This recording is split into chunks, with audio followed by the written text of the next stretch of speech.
எங்களுக்கு மட்டும் rules and ரெகுலேஷன்ஸை போடுறாங்க, கண்டிஷன்ஸை போடுறாங்க. எந்த கட்சிக்கும் போடுறத இந்த விஜய்க்கு மட்டும் போடுறாங்க. ஏன்னா நம்ம மேல அவங்களுக்கு காண்டு. போடா பூண்டு. என்ன காண்டு?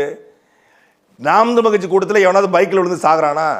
நாம் தமிழர் கட்சி கூட்டத்தில் எவனாவது டிரான்ஸ்ஃபார்மரில் ஏறானா? நாம் தமிழர் கட்சி கூட்டத்தில் எவனாவது மரத்தில் ஏறானா?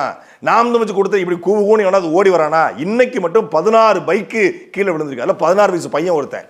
5 பேர் விபத்துக்குள்ளாவிட்டு அரசு மருத்துவமனையில் சேர்க்கப்பட்டிருக்கான். பாளையங்கோட்டையில் மட்டும் விக்கிரவாண்டியில் மாநாடு 7 பேர் சாவு, மதுரையில் மாநாடு 3 பேர் சாவு, கரூர்ல இது 41 பேர் சாவு, இந்த பக்கம் தஞ்சாவூர்ல ஒருத்தர் செத்து போயிருக்கான். தஞ்சாவூர்ல செத்து போனவனை இதுவரைக்கும் விஜய் கட்சியுடைய அபிஷியல் பொறுப்பாளர் ஒருத்தன் கூட பார்க்கல.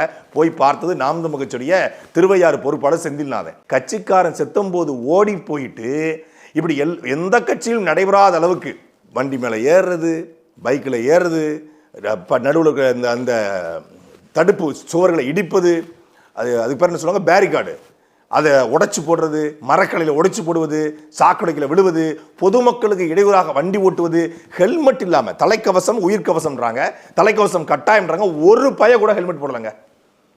அப்போ எஸ்ஓபி போடுவாங்களா போட மாட்டாங்களா? அதிமுகவுக்கு போடலை, அவங்களுக்கு போடலை, இவங்களுக்கு போடலை. அதிமுக கூட்டத்தில் யாரும் டிரான்ஸ்ஃபார்மர்லையோ கொடிமரத்துலையோ ஏறலை, பைக்கில் வந்து போய் மோதலை, யாரும் எடப்பாடி பழனிசாமி பார்க்குறதுக்கு அப்படி சோம்பி மாதிரி போகலை. புதுச்சேரியில் ஒருத்தன் வண்டி கொண்டு வந்துட்டு இருக்கார் விஜய், வண்டி மேலே ஒருத்தன் ஏறி போயிட்டு இருக்காங்க. அப்போ காவல்துறை ரெஸ்ட்ரிக்ஷன்ஸ் போடும்ல, ரூல்ஸ் அண்ட் ரெகுலேஷன்ஸ் போடும்ல.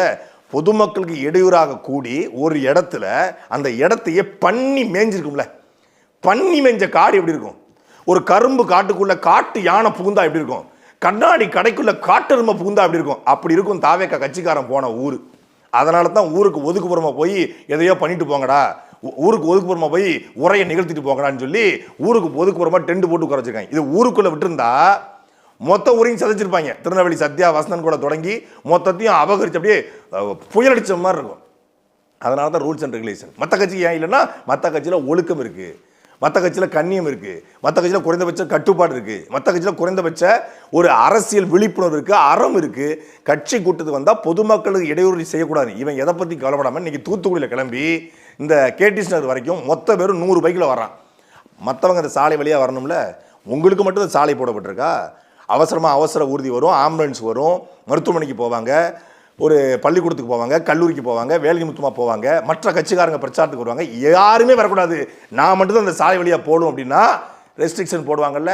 நீங்கள் தானே சொன்னீங்க எஸ்ஓபியை மட்டும் ரத்து பண்ணட்டும், தேர்தல் ஆணையம் கட்டுப்பாட்டில் மட்டும் வரட்டும், எங்கள் தளபதி வீதி வீதியாக வரப்போறாரு, ஊர் ஊரா வந்து உரை நிகழ்த்த போறாரு அப்படின்னு சொன்னீங்க. இப்போ என்னாச்சு?